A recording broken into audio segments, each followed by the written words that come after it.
You are listening to Offensive Lines with Marlon and Boyd. Small stakes NFL gambling for the average fan. Welcome to Offensive Lines. I'm Marlon. I'm Boyd. And this is our Week 5 pick show. We're coming off a good week. Boyd went 10-5 overall. I went 11-4 overall. And we won all three of our bets. So if you want to hear us breaking down our much-needed victories, just listen to our recap show from yesterday. But still keep fading us, please. Yeah, I still think that's the strong call, because we just had a 3-0. So the way this year has gone, if there's a pattern, it's 3-0, 0-3, 0-3, 3-0. So definitely a great week to fade us. Next two, we'll just keep fading us. I think that might be our good luck charm. Oh, okay. Okay. So this week, there are 4 teams on bye. Jacksonville, Kansas City, New Orleans, and Seattle. For some bizarre reason, Indy is, as far as I know, the first team that's played in London and did not get a bye to follow it. Oh, yeah, I forgot about that little tidbit. I read that today. They are the first team. They're the guinea pigs, they said. Well, because, that's, I guess, part of the research project to see if we can put a team there. But remember, player safety is number 1 for the NFL. Yeah. Do you have any other news or notes you want to add before we get going here? No. Okay. Then you know what time it is. It's motherfucking game time! That's right. It's motherfucking game time. The Thursday nighter this week. Arizona looking to be in a bit of trouble. They are still 4-point favorites going to San Francisco. Well, that just shows how bad San Francisco's been. Yeah. Doesn't it? Well, does their victory over the Rams look any more impressive now? That the Rams are 3-1? Like, what? I don't even know. That didn't tell us anything, really, but... No, they're manhandling it at Seattle where the score flatters them. Because they just ran Carlos Hyde when that was by no means going to change the outcome of the game. But it made the score and the stats look better for the team. They couldn't do that much against Dallas, who has a weak D. That said, they're saying at a neutral site, Arizona's, I guess, 7 points better. Oh, yeah, 7. -4. Yeah. I don't know that we've seen that out of this Arizona team either. Well, with the way Ezekiel Elliott ran against the Niners, I think you're going to see David Johnson get the ball 25 to 30 times. Yeah. In that game. But is Drew Stanton playing quarterback? Well, they must have figured out Carson Palmer's playing, or this line wouldn't even be up.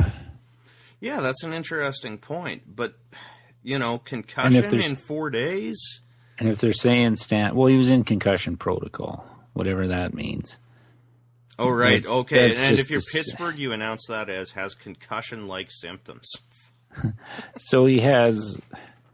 My guess is he's playing, or this line wouldn't be up. Or if they knew Stanton was starting, it would be like a Pick'em or Arizona -1. Yeah. We don't bet Thursday night games around here.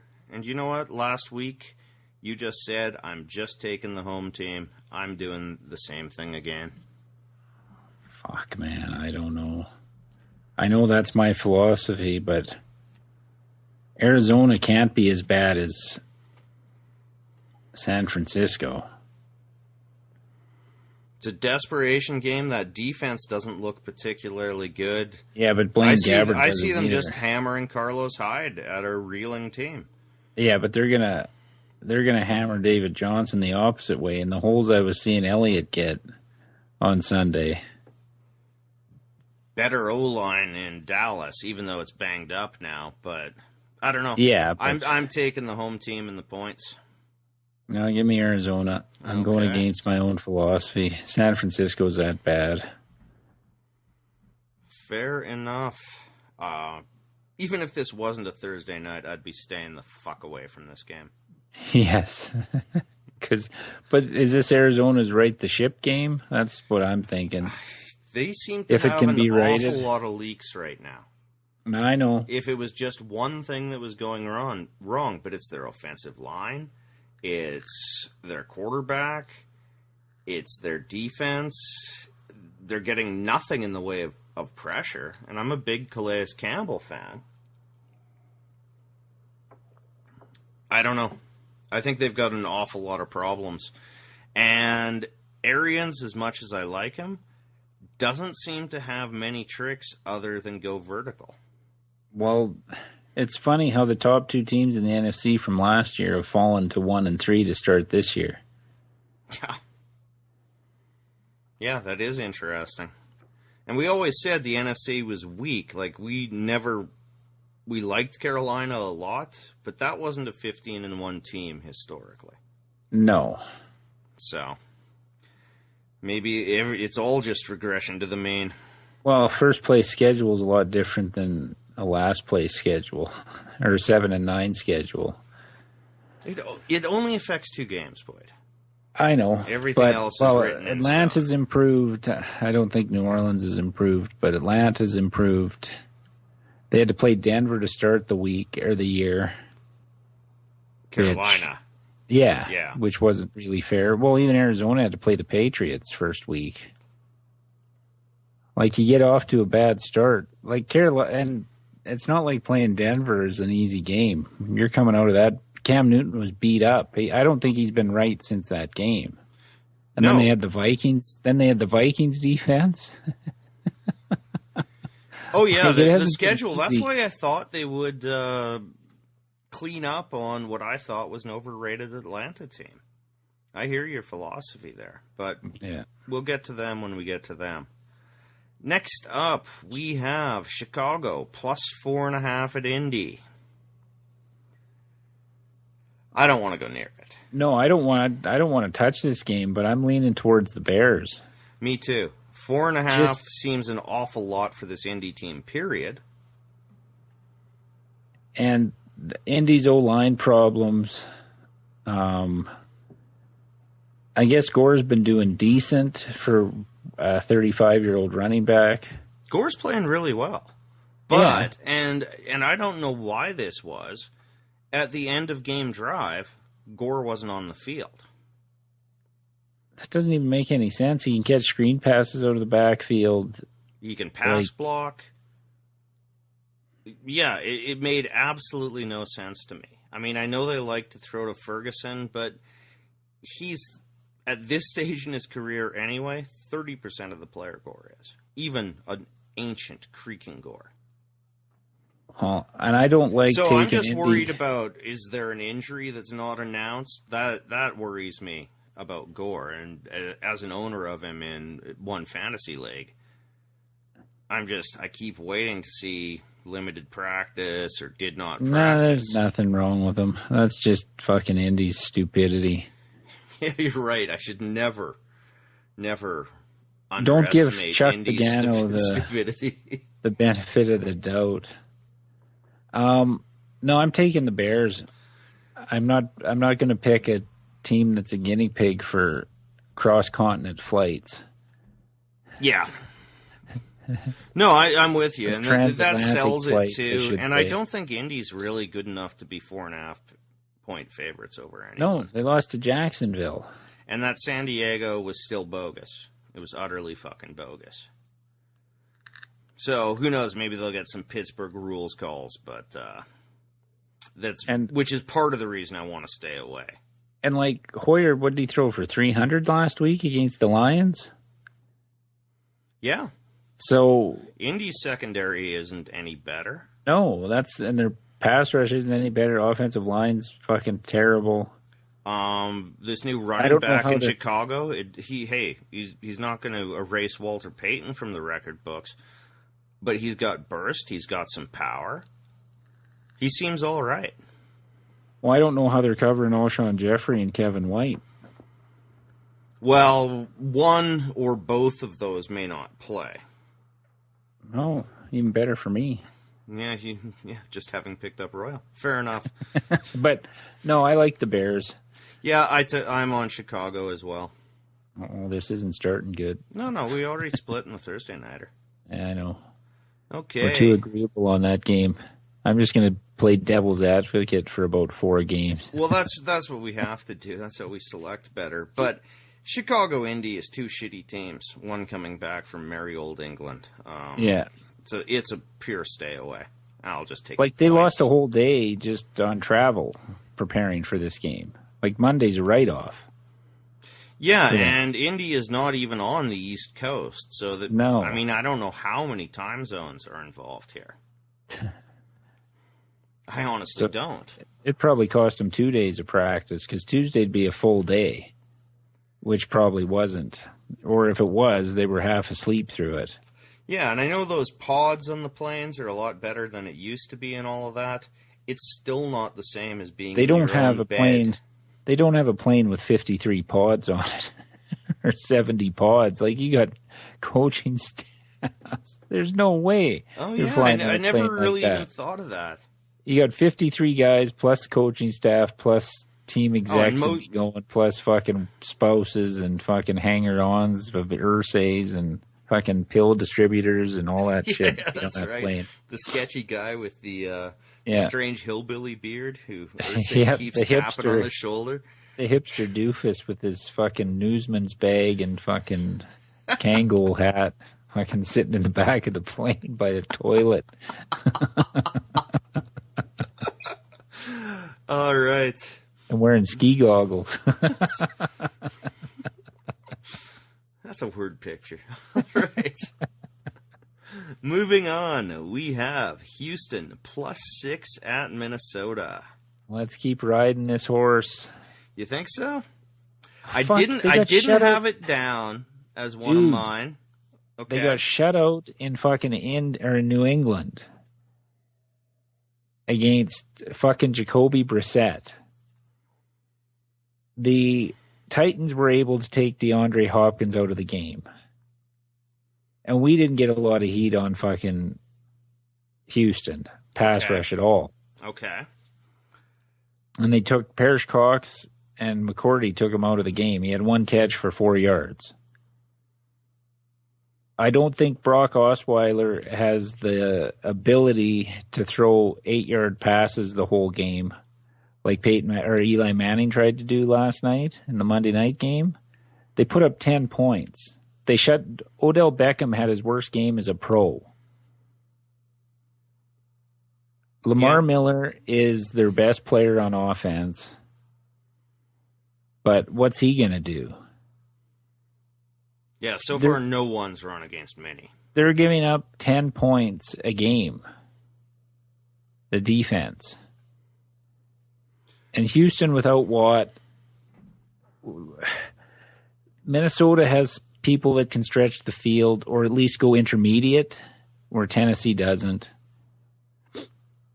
I think McKinnon could have a big game because the Titans ran the ball in Houston. Yeah, you see, this is the part that worries me is Minnesota's offense. So keep going on this track. 24 points against the Giants. But they're only giving Marlon. They only have to get to 17. They only have to get to 17. Yeah, that's when you said they haven't given up, more or they're averaging 10 points a game against them. I was thinking 17. Can they get there? But now I think Tennessee took 20. Yeah, and the Aaron Rodgers got 14 points. Cam Newton got 10. Who else have they beaten? Tennessee. Giants got 10. And Tennessee got 15. So they're okay. They're giving up 12. Okay. How can we not? Yeah. After Houston gets beat by New England that badly, they had no answer for anything New England was doing. Xavier Rhodes seems healthy again. So if he gets a little safety help, he should be able to take out Hopkins, who Osweiler is not even looking at. Fuller will probably get a couple of reasonably deep passes. The pass rush, though. Tennessee had no pass. The wideouts did very little damage in that game against us. But Tennessee's pass rush isn't terrible, though, is it? Well, they didn't get a lot of heat on them the whole game. There was some pressure, but not like 6 sacks or anything like that. And we don't have the pass rush they do. The corners are better in Minnesota. I don't know how Houston scores more than 10 points. They scored their points in the first quarter throwing to the tight end. We took the receivers out of it, and Fuller caught a touchdown pass, but it was set up by the plays to the tight end to get him down into the red zone. And after we figured that out, they did nothing on offense. Yeah, and LeBeau is good, but Minnesota's defense is they just have more talent, incredibly well coached as well, too, and more talent. More talent on defense. No, I'm not a huge fan of laying 6. This is definitely in the mix, though. Plus, looking at this is Minnesota at home, so they're saying Minnesota is only 3 points better than Houston on a neutral field? The line's goofy. I worry about a backdoor cover at 6. So, but it's still in the mix. It's still in the mix. But a team that gives up 12 points a game?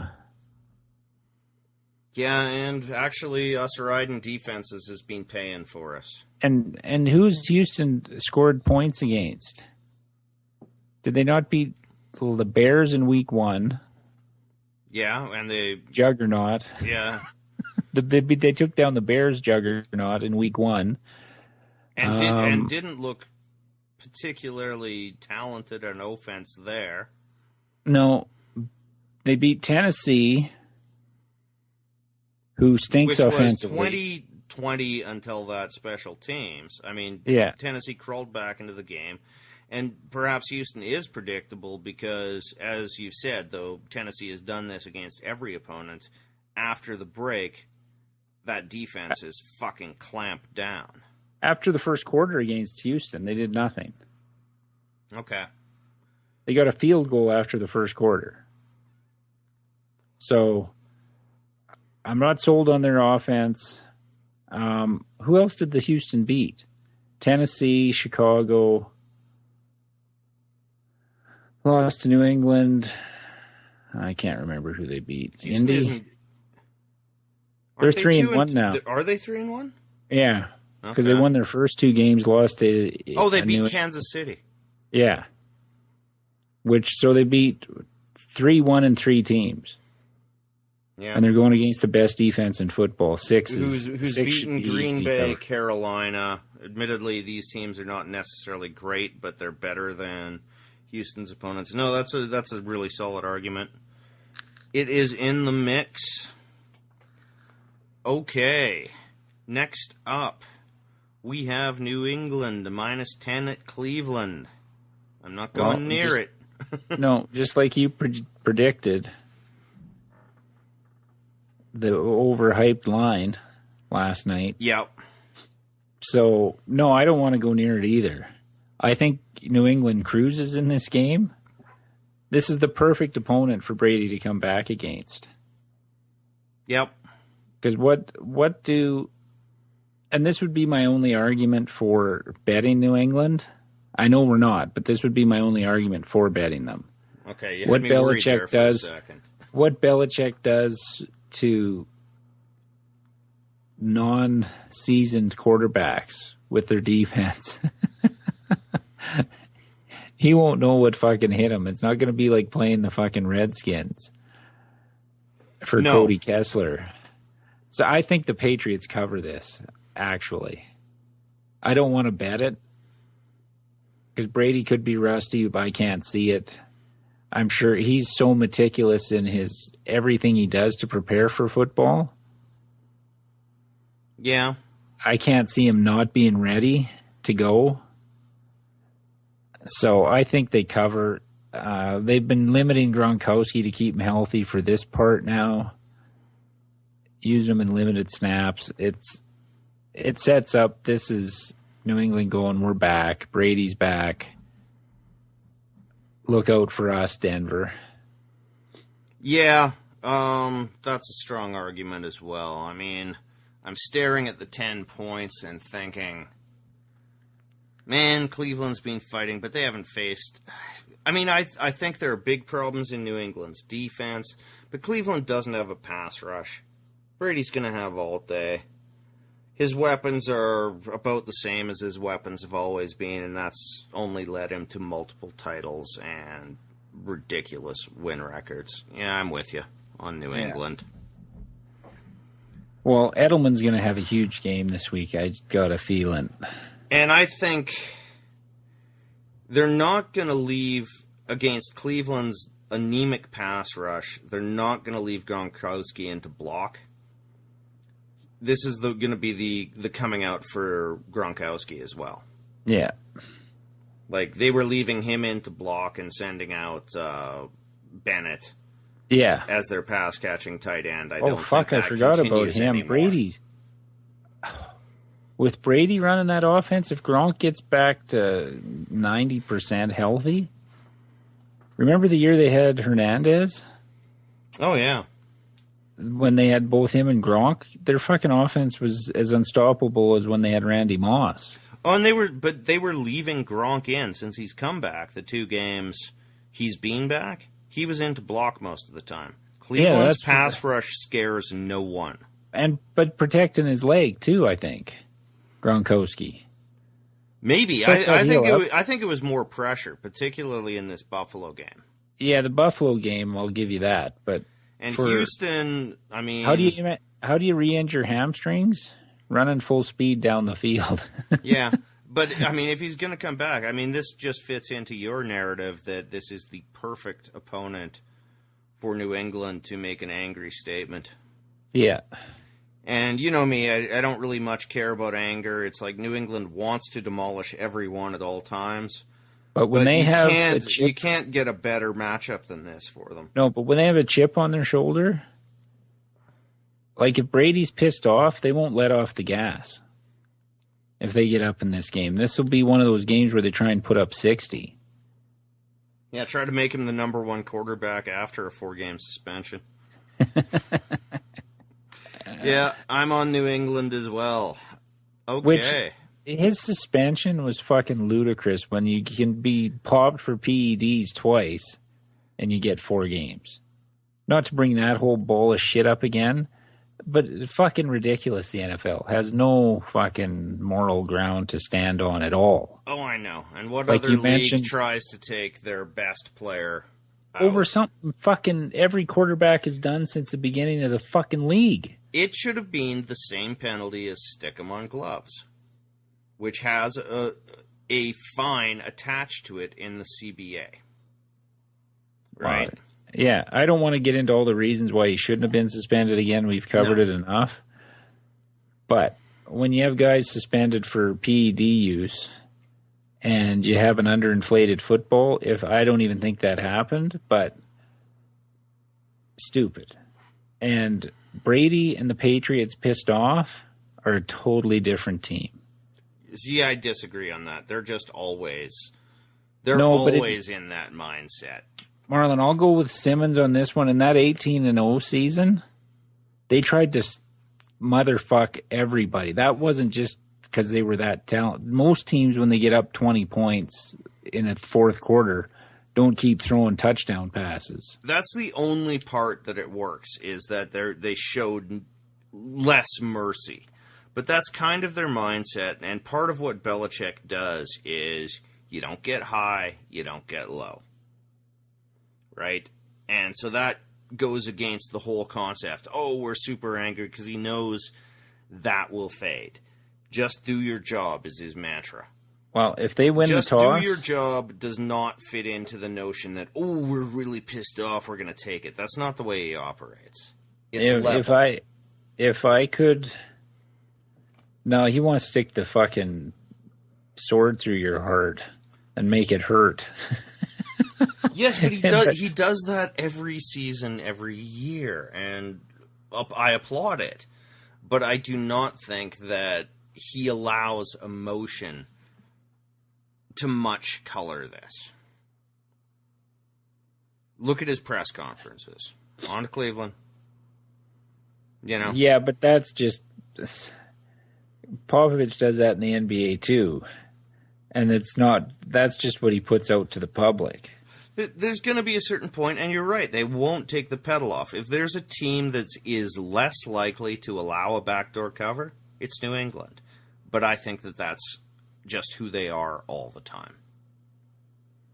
I don't think it has anything to do with them feeling slighted. No, I do. I think the evidence is there too. But anyway, we don't have to argue over that because we can't prove it. So exactly. Difference of opinion, but I like New England to cover. I don't want to bet it. I'm with you, and I don't want to bet it. As you said, I'd be surprised if Brady showed rust, but it's possible. Next up, we have the New York Jets +7 at Pittsburgh. I don't want this either. No, me either. Pittsburgh's hot and cold. KC, we've discovered, has no pass rush without Houston.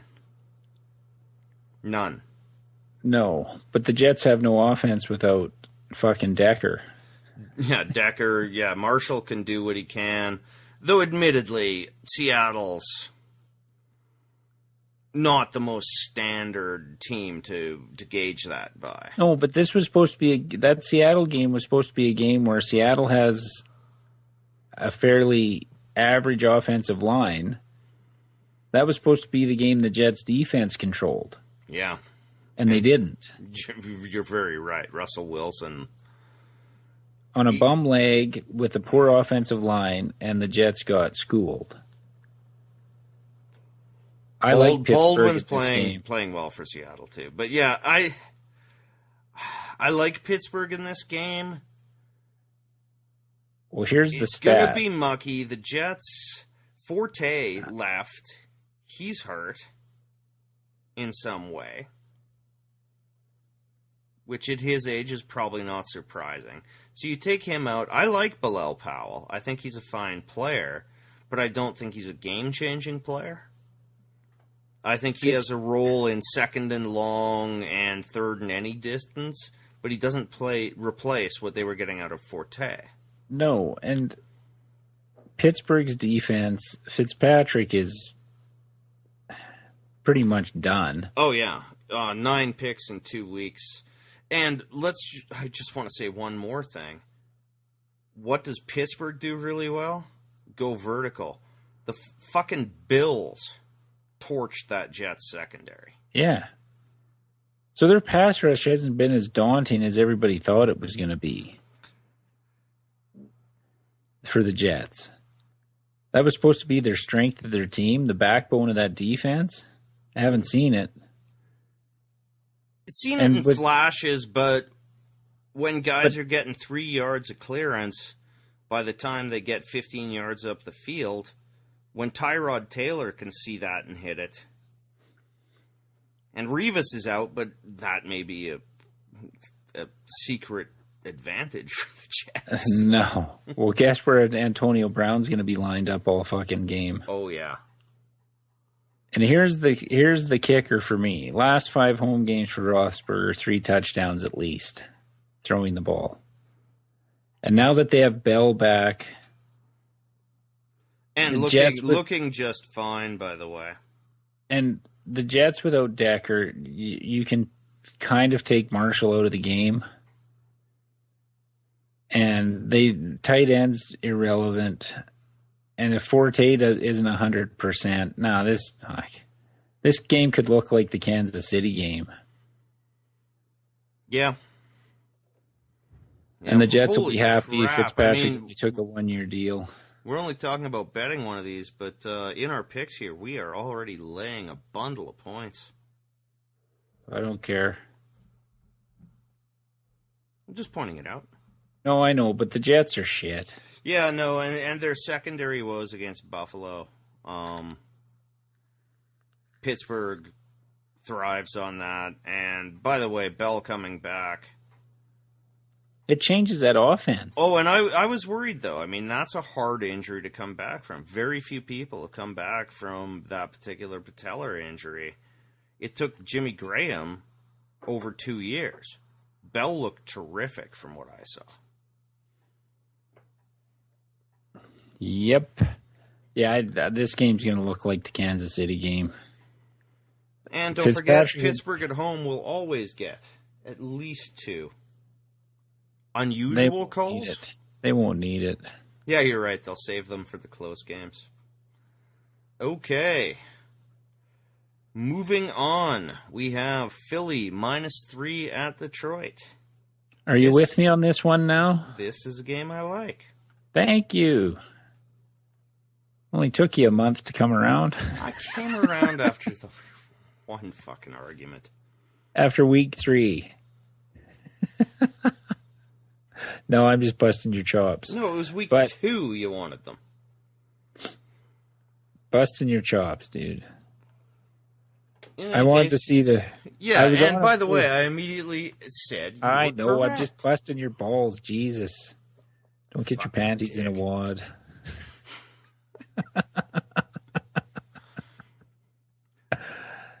No, I love this game.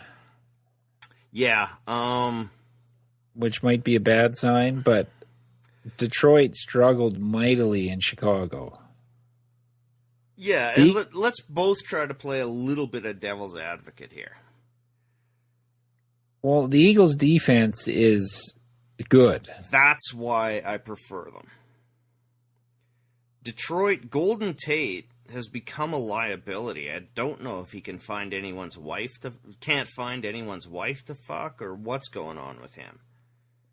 He's been brutal. Well, but it's the same, Marlon, this is the same thing we see out of number 2 receivers when the number 1 goes away. No, but Marvin Jones has looked great.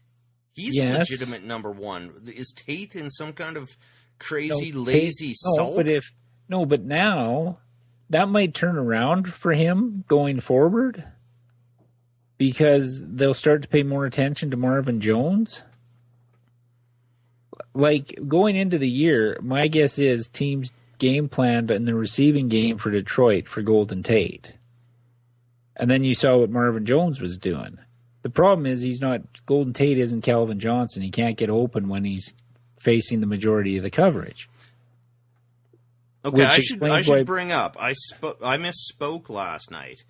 The guy that Stafford was screaming at was Tate, not Ebron. Okay. Who ran the incorrect route. I apologize for that. Ebron later ran the wrong route. The same thing, though the explosion from Stafford was not nearly as angry. Well, yeah, because he knows Ebron's a meathead. Yeah. So, no use screaming at a meathead that's not going to get it. But nothing has shown me that with all the problems Detroit has on their defense with injuries. Yeah, I don't know how many linebackers they're dressing. They just picked up a Cleveland cast-off. Their best running back is hurt.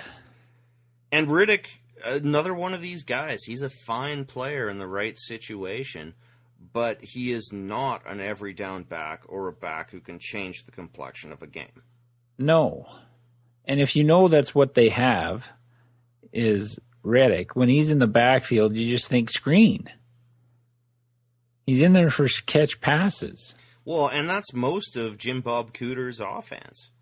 Like, when he took over and the team started winning, Detroit had among the lowest pass through the air averages in the history of the league. It was something like 4 yards, 4 or 5 yards. I don't have the number, but it was so absurd. How many passes were thrown behind the line of scrimmage or 3 to 5 yards in front of the line of scrimmage, and count on the receiver getting 2 or 3 extra yards. I think everyone's figured that out too. Well, and when you don't have a guy you can just throw it to and he goes and catches it, in Calvin Johnson. Like Stafford can say all he wants, so we'll be fine, without Calvin Johnson and all that stuff. It's not the same. When you get in trouble, you just throw it up and he can out-jump and out-muscle everybody.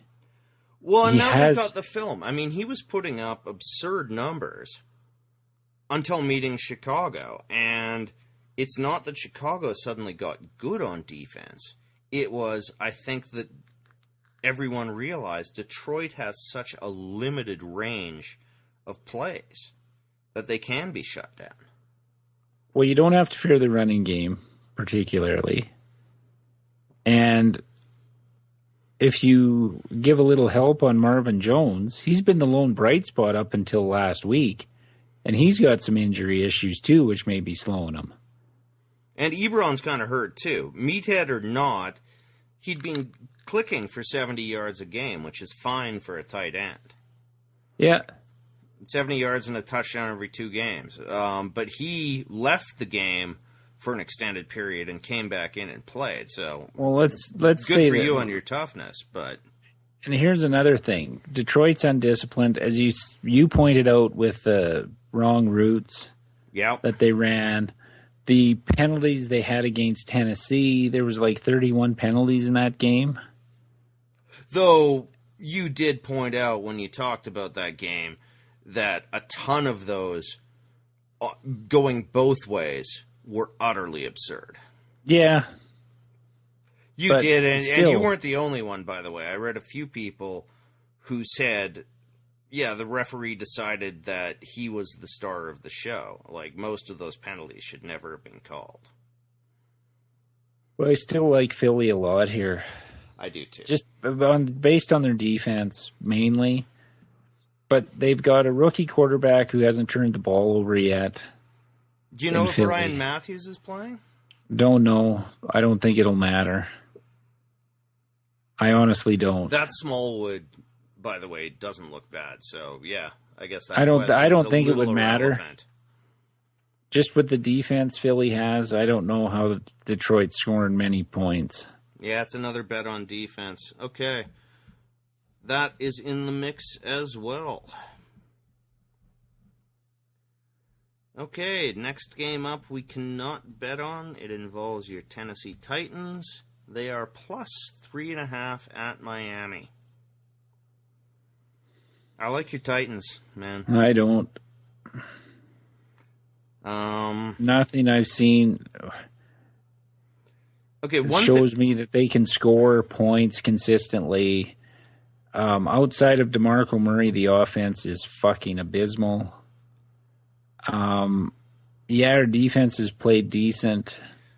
As you pointed out for repeatedly, big stretches. Once they make their adjustments, the second half, your defense has given up fuck nothing. No, I know. But it doesn't matter. We can't score fuck nothing. Yeah, but you know what? This is a game, and you're getting 3.5, where 10 points might be enough. Mariota's struggling, but he is light years ahead of Tannehill. Our corners struggle. I know why they shut down fucking Hopkins, which is why I made such a big play for that game. Because I'm basically saying Tennessee's corners are average and Minnesota's are a lot better, was basically my argument there. Jarvis Landry is going to get his work in the slot, but he rarely scores. If you can shut down Hopkins, even though, I've heard that Brock Osweiler couldn't even see him even when he was open. But if you can shut down Parker then for Miami, what do they have left? Who's running the ball? Jay Ajayi? Drake? You can take Tennessee. I've watched every Titans game. The offense hasn't improved from week 1 to week 4 at all. It's Miami. The only consistency was from fucking Murray. Like, they complain that Mariota holds on to the ball too long. There's nobody fucking open. Well, yeah, you have zero speed at wide receiver. You made that case so strongly. How is that changing even though it's Miami? How is anybody getting Murray, open? There is one player who is playing significantly better than anyone else for either team. DeMarco Murray. Okay, well, you can take them. I'm gonna. I'll take fucking Miami. Okay. Till they prove to me they can win anywhere, I'm not taking Tennessee. I think they could win with 10 points here. Well, they have to score 10. Yeah. Which yeah, might be a if they struggle. can put 10 on the board, they put 20 on Houston. Yeah, with fucking out J.J. Watt. And for as terrible as your coaching is in terms of game plan and in a lot of ways, your team, from what I see, is mostly playing hard all the way through the game. Well, they are, but they've gutted a lot of that team. So when you waste first and second round picks that you've cut at wide receiver from the last 3 years, you're going to be behind the 8 ball on wideouts. And that's our biggest glaring weakness is in the passing game. I'm not even blaming it on Mariota anymore. No, though he hasn't looked good. He really has. There's nobody fucking open. Yeah, but his mechanics are screwy. I mean, we talked last night about him on the podcast doing that flutie leap and throwing the ball with neither foot on the ground. I know, but shit. That shit, I don't care if no one's open. Set your feet. If you're going to release the ball, concentrate in your fucking mechanics. What will happen to a young quarterback specifically when there's nobody, you force shit, which is what he was trying to do on his pick against Houston. Even if you force shit, concentrate in your mechanics. That's bad coaching. This is where we get into the bad coaching argument. It's on the wideouts. There's nobody open. Yeah. And they know it. Every team knows it. They concentrate on Delaney Walker when he's in the lineup. So that's been taken away. Where Walker had 95 catches last year. It's not happening this year. So Walker's covered, and they can go one-on-one with our wideouts, whoever the fuck's playing defense. Yeah, doesn't matter. I still say then play this like it's 1989. Run the ball between Henry and that. Yeah, but the path is there. Run Henry and DeMarco Murray 35 times between them. Don't know what the split is. You can beat Miami just by doing that. Miami is awful. So is Tennessee. Yeah, well, we're not allowed to bet on this, but we certainly wouldn't be anyway. No. Okay, next game up. Washington plus 3.5 at Baltimore. I have mild interest in this game. What, on Baltimore's side? In Washington. Why Washington? Because Baltimore is still terrible. They have zero running game. This defense is vastly overrated. I do not see... Flacco is playing incredibly poorly. Steve Smith is doing well. Kamir Aiken, just get him gone. Admit you're wrong. He's a terrible player. But what scares me with Washington is that Cleveland hung around for most of that fucking game. And Baltimore has been in every game. They've been close, but their only loss is by a point.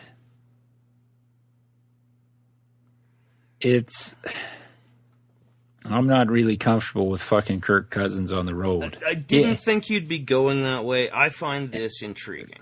Okay, don't forget that Cousins has never beat a team with a winning record. Do we need to point that out for the 800th time on this podcast? Yeah, you might have to remind me of that. It might have slipped my mind. He has not beat a winning team yet. So you're right. Probably my interest here. They beat the Giants when they were 2-0. Okay, but yeah, this pick is probably just my strong belief that Baltimore are complete frauds. Yes. And I'm fine backing away on this. I don't disagree with the Baltimore sentiment. Cousins on the road against a team that seems to be average at best. Yeah, they're average, okay? I'll upgrade them a bit. You're right. For whatever reason, you can only play the guys on the schedule, and they have beaten them. But they only beat Cleveland because of absurd officiating.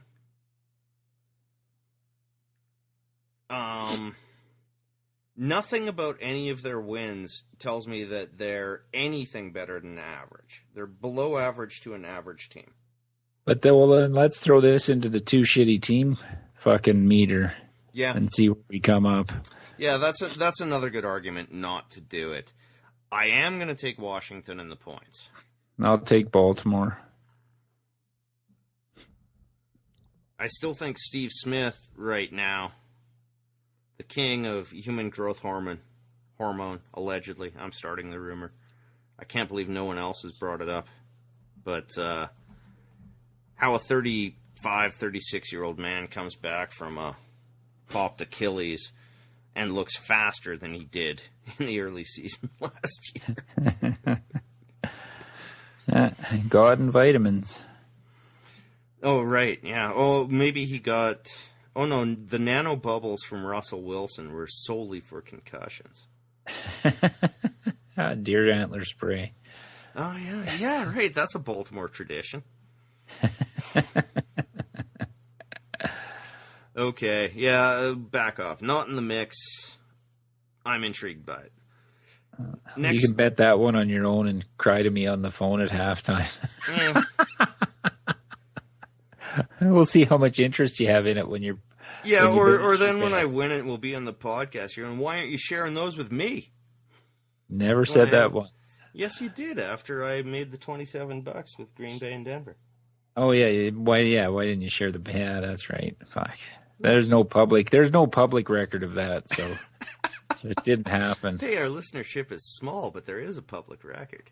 Photos or it didn't happen. Yeah, you want video. Yeah. It's too easy to fake a voice print. All right. Next up, we have Atlanta plus 5.5 at Denver. I know we've been back in Denver, but I want to stay away from this game. Me too. I don't want to touch it. I'm intrigued by Atlanta, actually, in this. Their Denver at home is a little much. It looks like Simeon's going to play. I'm not comfortable. Make your case. Well, just that Atlanta's been scoring on everybody. The only good defense, or what was allegedly a good defense, was Carolina. They played the Raiders, Tampa Bay, and New Orleans. They've seen nothing like Denver. No. But as you pointed out last night, the running game's for real with Coleman and Freeman. Though he may not play. Coleman. He has that sickle cell anemia trait. Oh, so he can't. Yeah, so they're really deciding what they're going to do, how much work he's going to get in Mile High. Clark like that DB from Pittsburgh could never play there. Yeah. And he's sort of their hammer, you know. No, I know, but when you get a quarterback on a roll like this, 5.5 seems a lot. Well, they'd be plus 3 anyway. Do you really think they're 2.5 points in the zone of Denver? Well, there was a team last year we thought was kind of fraudulent in Carolina. Well, also a team that we were convinced was fraudulent in Atlanta. Yeah, but they haven't slowed down. And 5.5's a lot to one of the... They might be the highest scoring team in football. Could they put up 21 on Denver? Possible. Yeah. 17 to 21 is entirely possible. And that's enough to cover with Denver's offense. Yeah, okay. That's where I'm not picking Atlanta to win, but this could be a field goal game. What do you know what Atlanta's running defense is like? Who have they faced? They faced Latavius Murray, Mark Ingram. We just went through who they beat, and Doug Martin, but Doug Martin gashed them. Yeah. Doug Martin was the only good back, and he had a terrific game. You got C.J. Anderson. I mean, even if it's Lynch, I mean, Atlanta, one thing they can't do at all right now is get pressure. And that's where a hometown rookie quarterback can thrive. And, by the way, they did let Lynch throw. I mean, he got away with a couple of disasters, but he wasn't terrible. And I do think it'll be Simeon. Yeah, Simeon's playing. Oh. And Atlanta did give up a lot of late points to Carolina. I mean, the real question is can this offense perform against it? I'm not certain I'm comfortable betting it. You're making a good argument for the points. And I know we're looking for an underdog, but... No, I'm not sold on taking Atlanta as a bet. Okay. But it interests me, this game. Just to see, because Atlanta's got the best offense in football through 4 weeks. Oh, easily. So this is the classic, which one's going to bend? And which way do we usually side? It's with the defense, but you're right. 5.5 is a fair chunk of points. Because with what Denver can score, like, unless their defense puts up a couple of touchdowns against the Falcons, this could be like a 21-17, 24-21 kind of game. But they're kind of letting the kids play at quarterback. Like, Denver's not afraid to throw the ball anymore. Well, no, because of the defense. But eventually, and Atlanta's defense is not good. Not great, no. Like, they're going to let the quarterback throw. C.J. Anderson will get 100 yards. yards. Their defense won't have to be. Their defense doesn't have to be great against Denver. As long as they don't give up short fields and you make those rookie quarterbacks march down the field. Oh. Like, when you look at that offense against Carolina, 19 points or 20 points.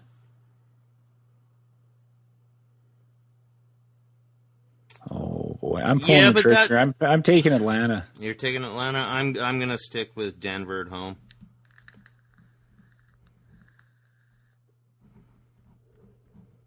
I see your intrigue. You make a solid argument, but I'm still going with Denver at home. Okay.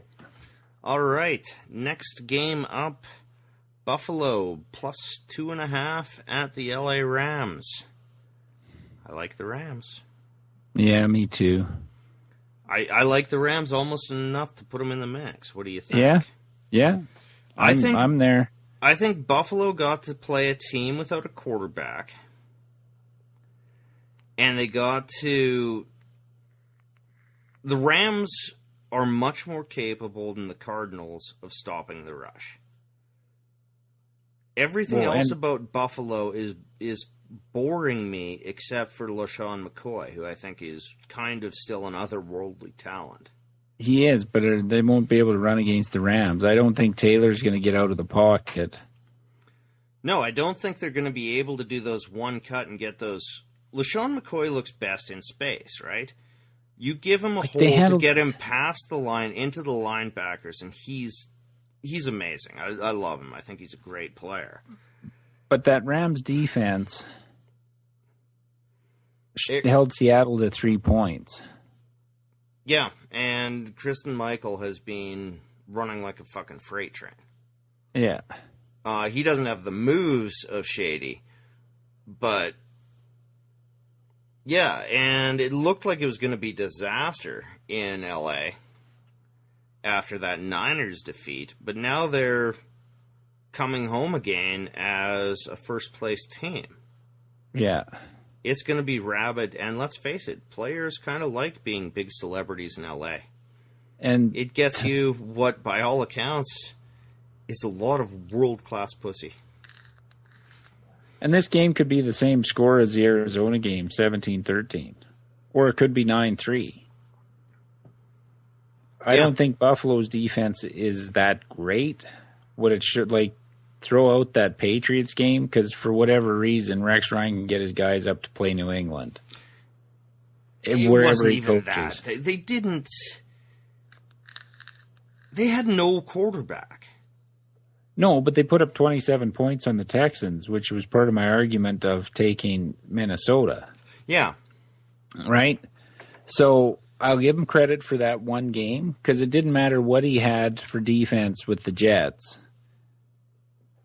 He's somehow Belichick's kryptonite when it comes to coaching against that offense. He'd been 2-10 against the spread after the last time they beat them in the playoffs.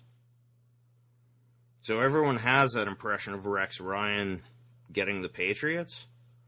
But the following 12 games after those early playoff victories didn't go so well for Rex Ryan. No, but the games were fairly tight. They may not have won them, but he had something got him up more, prepared more, whatever it was. This is where they fall back. This is where Rex Ryan's teams fall back after a big win. And even in that Zona whopping, David Johnson did well. I think Gurley will be able to go there. I mean, I can't believe I'm advocating betting on Case Keenum. This disturbs me, but Tyrod Taylor's not good. No. Watkins is out. Yeah, I don't mind this game. But now we've got three favorites we like. We still haven't found an underdog. Yeah, it's in the mix. We'll sort it out at the end. Yeah. I know, but we're getting pretty close to the end. Well, I've got another favorite I like coming up right now. But I do have an underdog in deep in the end of the schedule. Next game up is Cincy -1 at Dallas. I like Cincy a lot in this. Can they stop the run? Yeah. And Dez won't be playing again. If he does, that's just callous, which would be a Dallas move. It's going to be Ezekiel Elliott and not much else.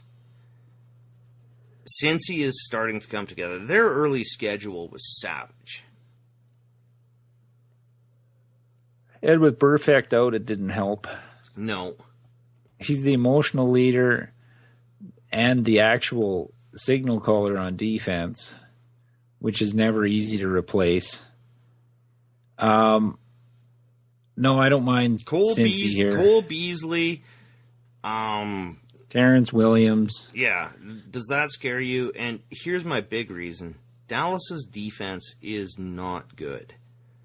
They've also had the benefit of a very soft schedule. And San Francisco gave them all they could handle. San Francisco. Their O-line is banged up. So I'll put the likely ceiling on Dallas at about 21. Since he has A.J. Green, who is still fucking good. Like, he never gets the press of these other guys, but he's a great receiver. Yeah. I know since he struggles in the red zone without Eifert, who I doubt will be back. I haven't really heard anything on it. But they can run the ball fairly effectively. They can power run, and they can screen passes. You look at that Dallas defense, if they just run a ton of screens and swing outs to Giovanni Bernard, they can gain chunk yardage. I think Dallas is missing, who is it, Skandrick, their best cornerback, too, for this game. Yeah. This is a bet, or I'm advocating a bet, on how bad Dallas's defense is. Yeah, and this is going to be the best defense Prescott faces. Thus far. Too. Yeah? Yeah. Okay, it's in the mix. Now we're at 4 favorites that are in the mix. Next game up, we can't bet. San Diego plus 3.5 at Oakland. I've been picking the Chargers games, win or lose, fairly well. I think I'm 3-1 against the spread on them. I think Oakland wins. I think me too. San Diego has profound depression at this stage. Well, but Oakland's defense hasn't been that great. Well, San Diego will put up points, and the defense will play very well. We had this discussion last night on the recap show. San Diego's a pretty good team. They just can't get out of their own fucking way. And they've been doing this for 2 years now. And I don't want to change systems, but something is wrong with McCoy. Though, admittedly on defense, we have to scheme so crazy because the talent isn't there. Right? Yeah, and it eventually catches up with you. Yeah, when you're running exotic blitz packages and strange coverages, the longer the game goes on, the more likely it is that your opposition will find a way. Well, and you're missing a linebacker. Yeah. Starting linebacker. Again, he wasn't great, but he was steady. Manti Te'o was a steady player, and I said this. Maybe he's not much above replacement, but he's above replacement. 3.5 for this Oakland team seems like a lot, but Oakland's got a lot of recent history to make up. What's your run defense like? It's been solid. But we haven't faced a great back. Right? Our schedule has been really soft, too. And they'll run all 3 guys. DeAndre Washington, Jalen Richard, and Latavius Murray. They all get touches. Murray will get about 12. The other 2 guys will get 5 to 6 each. I think the guy who's going to scorch us is Crabtree. He's got more targets, more yards, and more touchdowns than Cooper. Yeah. And he'll probably draw Flowers. And Flowers isn't bad, but he's capable of truly atrocious games. But one of the 2 of them is going to get open. We've got no safety. I mean, this defense could actually be adequate with Weddle. No, I'll take the Raiders. I'm taking Oakland as well. That half point scares me, but it does, and that's the only thing that gave me pause there. Because you look at Oakland, they won by a point against Baltimore, a point over New Orleans on a 2-point conversion at the end of the game. And what's their other win? Tennessee, they beat by 7. Yeah. No, Oakland's defense isn't great. This will be another tight game, and the Chargers will find a way to make a historic double-digit fourth quarter lead collapse. It's amazing. All right. And the Sunday night game, New York Giants plus 7.5 at Green Bay. Was this your deep in the fucking pick underdog? Yep. I like the Giants here. You hate it. Okay. Well, we've talked now for a season and a half about Green Bay being wrong. I know, but that Giants offense is no better. It's even worse. Beckham for 23 yards. That was against one of the 2 best defenses in the league. Losing to Washington. Green Bay's defense is brutal. Green Bay won't be able to run the game. Like, I'm looking at this. Why is Green Bay 7.5 over anyone? But Bradford put up 24 points. Green Bay didn't cover 7.5 versus Detroit. Are the Giants better than Detroit?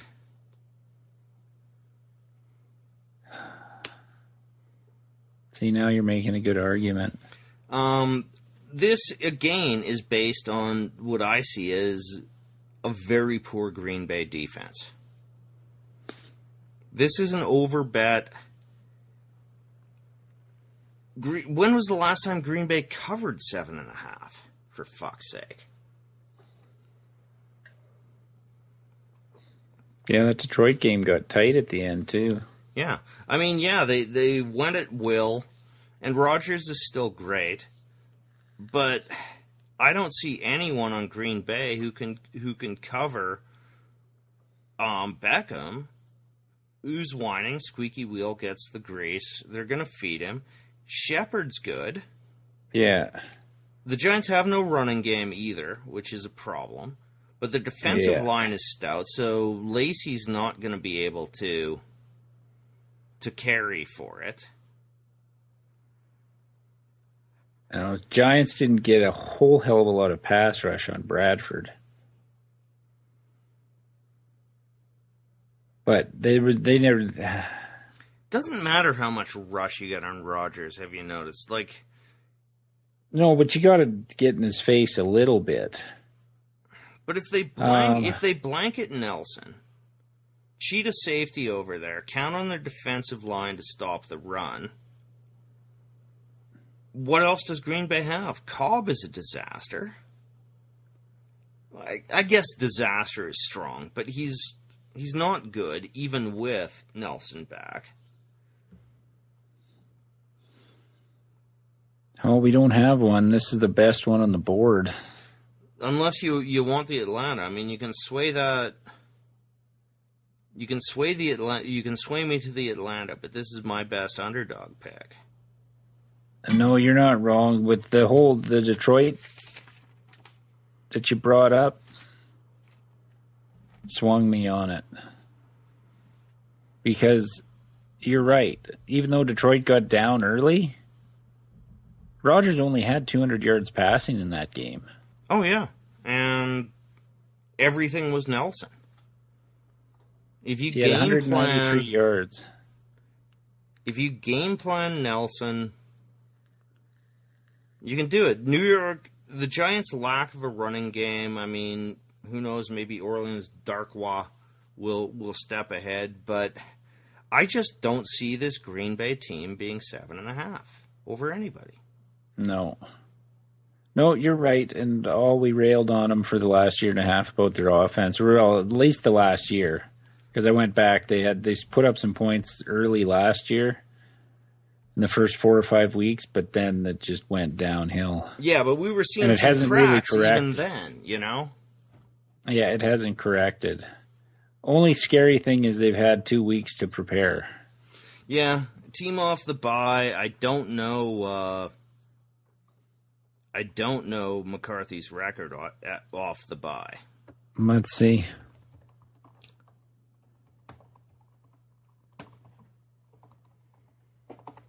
And great podcasting is listening to your keyboard click. Thanks. Yeah, I feel I had to Don't you like speak that? to just not let it go. But this is an important fact. Mike McCarthy has a history of wins coming off. I clicked on the wrong one. Walter Football was right below it. That's one of our go-to sites. Yeah, Walter Football does everything in the context of the spread. That's why he's better for this info, usually. We got to email him, actually. We've used him enough now, and he's helped us. I disagree with him often, but it's a site I go to every week. Mike McCarthy's 9-1 after a bye. Against the spread? Yes. Yikes. Okay.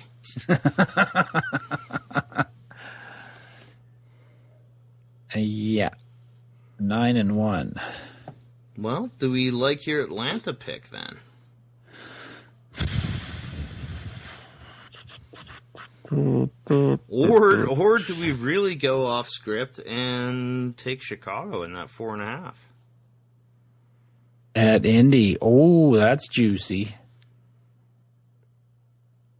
With all the travel and everything, their old line. Fuck. Hoyer led Houston to a fair number of wins last year. I mean, I worry about the Kevin White / Alshon Jeffrey.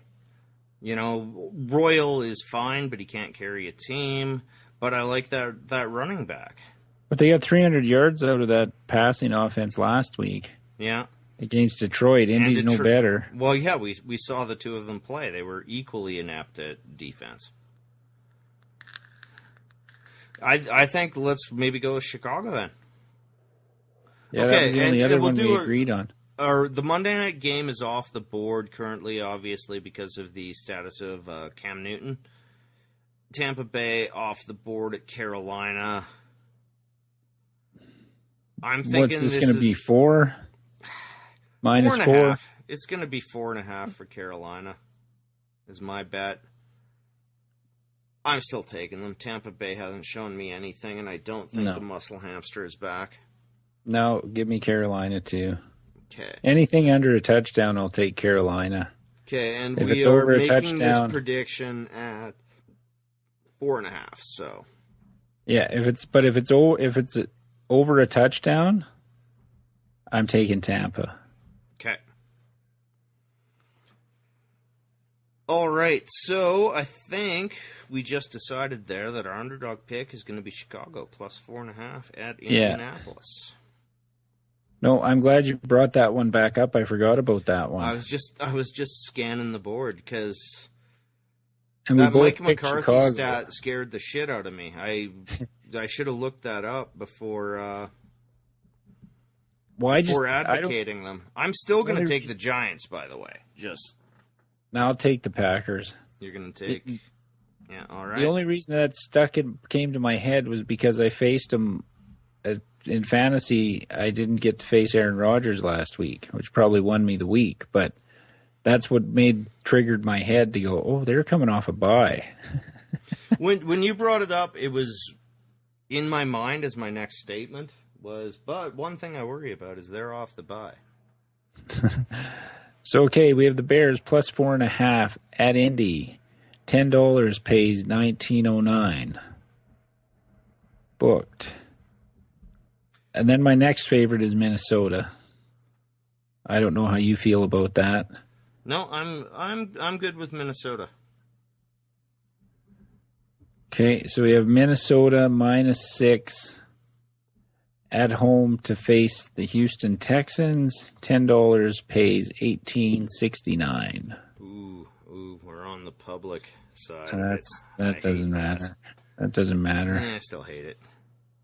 And then we have Philly, the Rams, and Cincy as our other choices.